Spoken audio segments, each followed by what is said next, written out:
ទាំងអស់គ្នាថ្ងៃនេះខ្ញុំមកអានរឿងភាសាខ្មែរថ្នាក់ទី4រឿងរៃនិងស្រមោច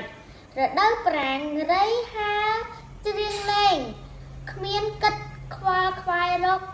ស្រូវអង្ករទុកឡើយឯស្រមោចជាសត្វឧស្សាហ៍នាំគ្នារកស្បៀងតុករដូវភ្លៀងធ្លាក់មកដល់រៃ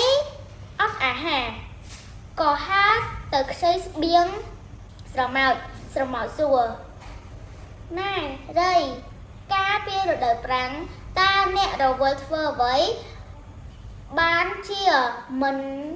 ខំរកស្បៀងតុករៃឆ្លើយខ្ញុំរវល់ហើស្រែកច្រៀងលេងយ៉ាងសប្បាយស្រមោចតបរៃអើយបើពីដើមអ្នកធ្លាប់ច្រៀងលេងឥឡូវអ្នកច្រៀងទៀតទៅព្រោះការច្រៀងនាំឲ្យអ្នកឆ្អែតរៃ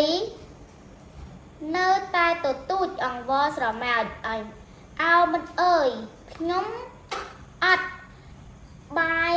ស្ទើរដាច់ពោះស្លាប់ទៅហើយអាណិតចែកស្បៀងឲ្យខ្ញុំខ្ចីបន្តិចមកស្រមោចឆ្លើយស្បៀងយើងមានខ្លះដែរតែទុកលំងកូនចៅយើងពុំមានស្បៀងច្រើនចែករំលែកអ្នកទេរៃអស់សង្ឃឹមក៏ហើទៅទាំងទុកសោ